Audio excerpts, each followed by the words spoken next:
the Bliss Experience, and the 3 simple steps that, if followed, will eventually lead to the state of bliss. Achieving bliss, which is the first of the enlightenment stages, is easily achieved if you follow this simple process, and your success will only depend on how often you apply yourself to the process. In the beginning, bliss will come in flashes of realization, which will slowly transition into longer states of heightened perception, until finally you will realize your bliss. This is self-realization, where both the mind and the body begin to fall into agreement with your intent of achieving the goal of bliss. And this is also a gateway state that steps into enlightenment. The greatest difficulty or the biggest block to experiencing bliss is that both the mind and the body have no knowledge of the bliss state, and consequently have no interest in supporting what is subconsciously perceived as an unachievable fantasy. This is why it is often said that we are our own worst enemy, and to know yourself is the beginning of the enlightenment journey. Step 1. Breathing. Conscious breathing, or pranayama, as it's known in the yogic traditions, is one of the most mindful things we can do. There is simply nothing more present or in the moment than our breath. Prana means life force or breath, sustaining the body. Yama translates as to extend or draw out. Together, the two mean breath extension or control. Traditionally, the practitioner does pranayama while sitting on the ground with the spine long and erect. But if you aren't accustomed to extended sitting in such a position, you will often find yourself aching and fidgeting after only a short while. This interferes with your concentration and the efficacy of the breathing practice. If this is the case for you, sit in a chair, or better still, try lying on your back on the floor. When you're comfortably set up, begin watching your everyday breath for a few minutes, fixing it in the foreground of your awareness. Then, for another minute or so, mentally count the length of both your inhalations and exhalations, but slow down the pace of the inhale and exhale a little. For example, counting slowly, thinking 1 pink elephant, 2 pink elephants, and so on. Or, if you prefer, count 1, 2, 3 as you breathe in, and 1, 2, 3 as you breathe out.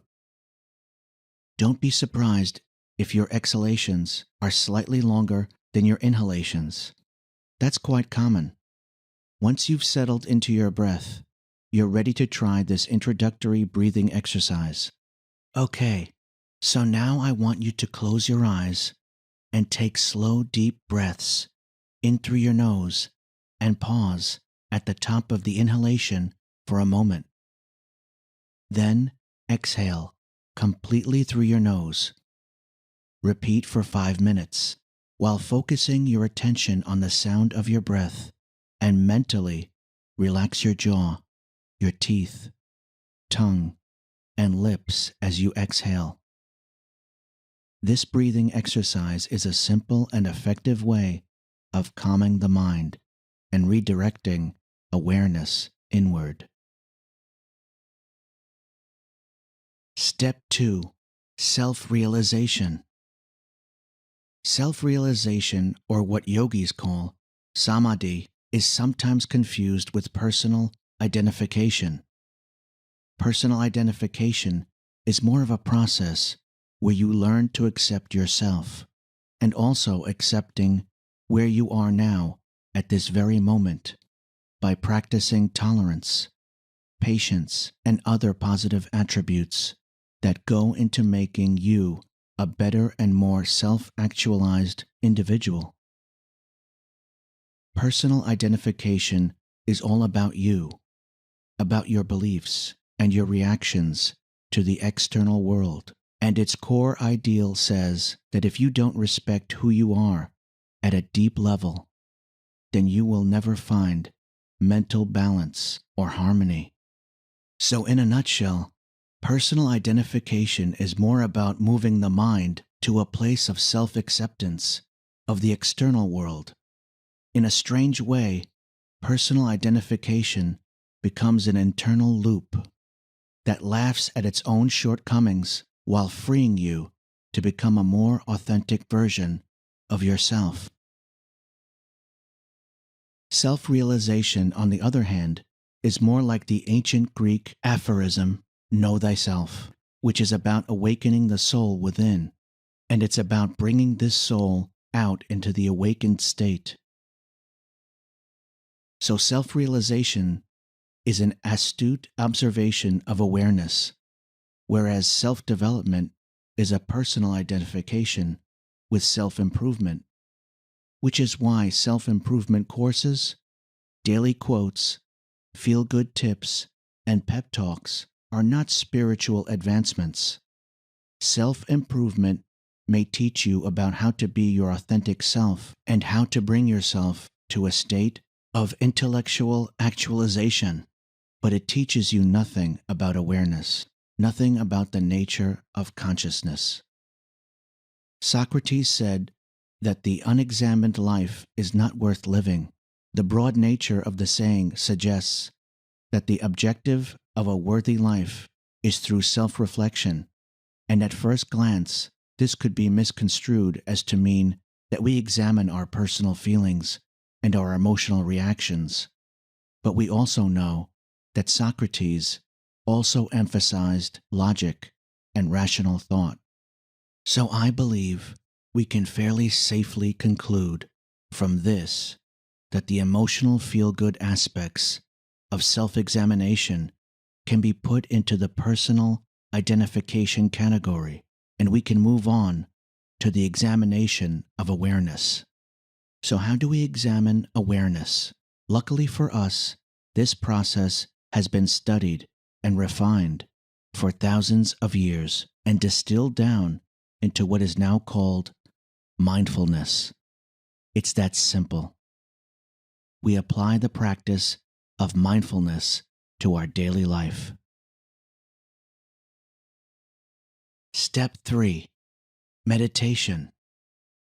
It only makes sense that we should meditate as the final process to achieving bliss. And meditation is more than just laying down with your eyes closed and contemplating relaxation, which is why meditation has ritualized seating postures such as lotus pose or easy pose or the Zen walking meditations. The mind needs structure to overcome its chaotic nature. Meditation is a means of transforming the mind by using techniques that encourages and develops concentration, clarity, and silence. By engaging with a particular meditation practice, you learn the patterns and habits of your mind, and the practice of quieting one's internal talk offers a means to cultivate bliss. With regular work and patience, these nourishing, focused states of mind can deepen into profoundly peaceful and energized states of awareness that can accumulate in a state of supreme bliss.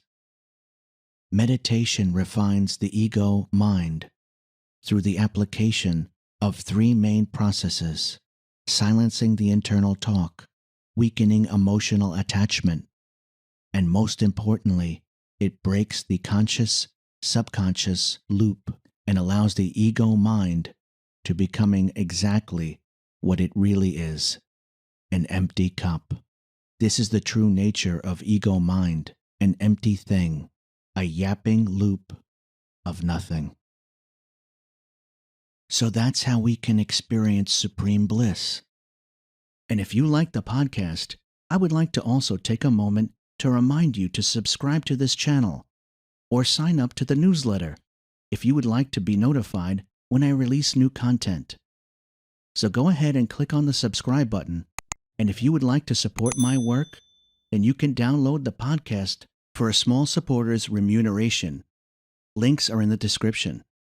And if what I talk about resonates with you and you would like to take your spiritual journey deeper, learn about meditation, or go even deeper with your meditation journey, then I also offer books, meditation audios, and instructional podcasts that cover a variety of meditation and metaphysical topics available at www.jasoncain.net. And it would be my privilege to have you join me over at the Ancient Wisdom Modern Mind website. Here's to you and your fulfillment and growth into every tomorrow to come. This podcast was created by Jason Cain, text copyright by Jason Cain, and production copyright by Jason Cain. All rights reserved.